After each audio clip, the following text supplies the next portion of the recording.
Bonjour à tous. Aujourd'hui, nous allons voir les compléments alimentaires pour notre bébé. C'est un sujet très grave là-bas, je dis bien très grave, parce que certaines de nos mamans n'arrivent pas à bien alimenter leur bébé. Surtout au niveau du sevrage. Qu'on passe de l'allaitement exclusif au complément nutritionnel d'un bébé. Je dis c'est très grave là-bas. Et c'est par rapport à ça que je vais vous sensibiliser, je vais vous éduquer aujourd'hui. Notre bébé a besoin de tous les compléments alimentaires. Quand je dis tout, tout ça veut dire tout ce que nous mangeons à la maison. Il ne faut pas qu'on imite un peu les blancs là. N'imitons pas. Ou les jeunes dames qui se font voir, on part dans les supermarchés, évitons un peu ça.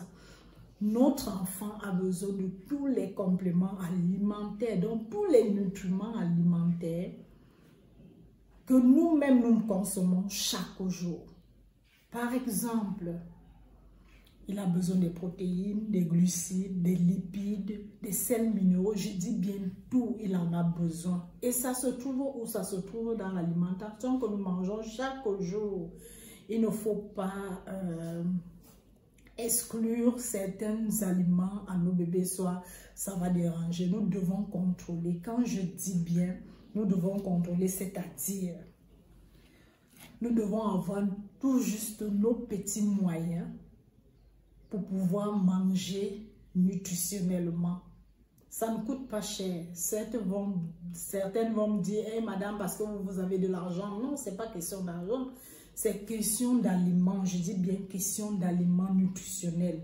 Par exemple,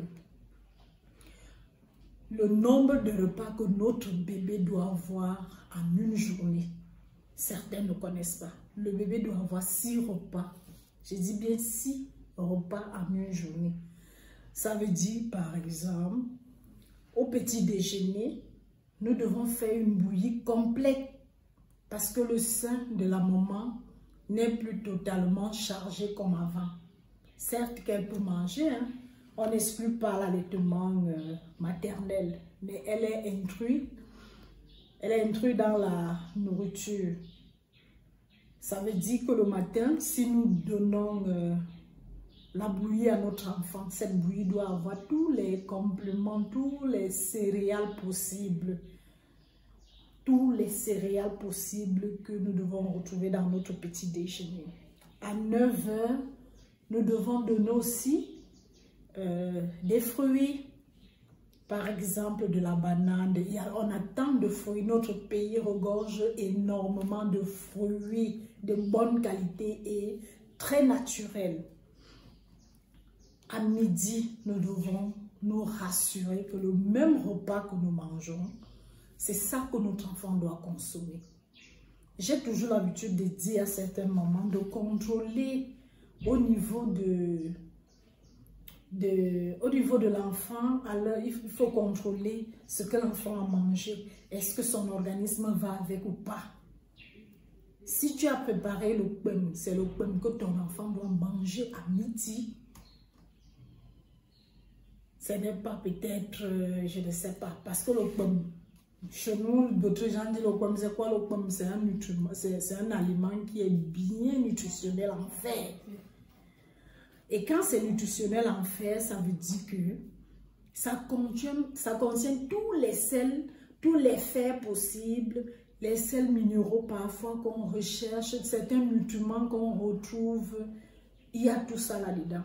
Si c'est par exemple le couscous avec le gombo, il y a beaucoup de nutriments qui entrent dedans. Si c'est par exemple, je vais dire, le ndolé, il y a beaucoup de choses qui entrent dans notre alimentation.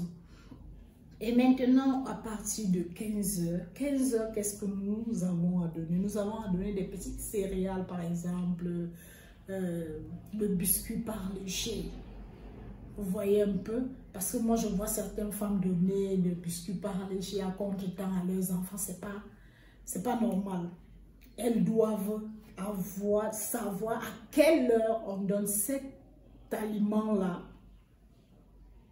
à leur enfant.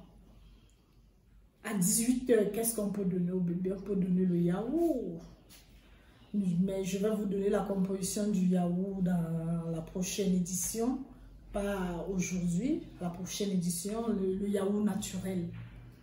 Pas le yaourt qu'on achète dans les supermarchés, non. Le yaourt naturel, ça veut dire que toi-même à la maison, la maman peut en fabriquer du yaourt et ça, elle donne ça à son enfant. C'est très nutritif par rapport à yaourt que nous partons acheter dans les supermarchés, là où il y a des conservants et tout, ça peut déranger l'organisme de l'enfant. Et à 20 h, qu'est-ce qu'on donne à l'enfant? Vous voyez que toute la journée, vous avez alimenté votre enfant. Personne n'a eu à donner le sein. Tu peux donner le sein maternel à ton enfant. Et là, il dort comme un ange. Donc, ce que je vais vous dire, savoir choisir les aliments qu'on donne à nos enfants.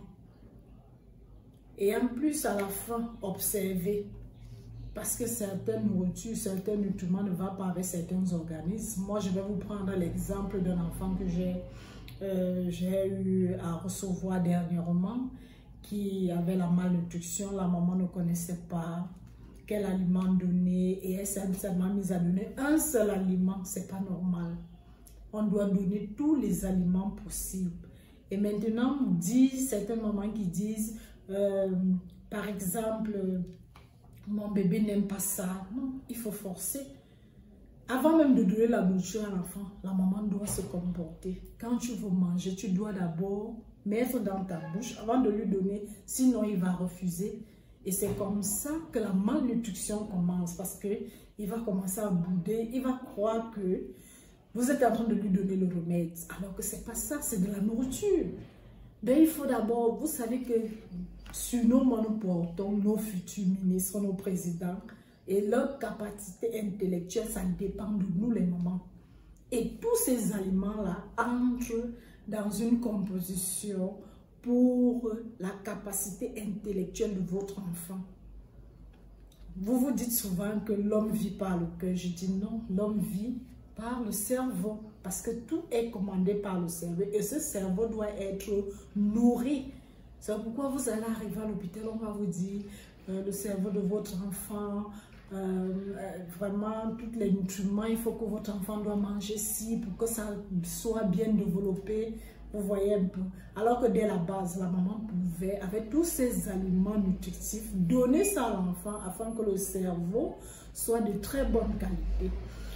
Bon, j'espère que vous m'avez bien suivi et que si vous voulez je peux dire, des compositions, des aliments pour votre bébé, vous devez écrire sur les commentaires. Et maintenant, nous, on va lire et puis on va vous donner par exemple la composition du yaourt, comment faire yaourt maison pour notre bébé, comment faire la bouillie, parce que certaines dames ne connaissent pas faire la bouillie, comment faire certains aliments. Bon, ce n'est pas, je voudrais aussi dire, noter. À midi, le repas de midi ne doit pas être épicé pour nos enfants. Donc, c'est quand nous, on veut mettre nos épices, on fait vite, rapidement.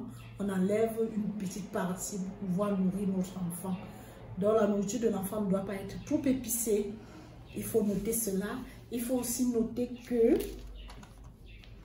nous avons certaines bananes, certaines qui ne sont pas de très bonne qualité. Il faut toujours chercher les bananes qui sortent du village naturellement pour pouvoir faire des potages et non aller acheter dans des supermarchés. Donc nous allons dans la suite vous faire cette composition, vous donner des compositions. Donc n'hésitez pas à écrire des commentaires pour que nous puissions répondre à vos commentaires. Merci.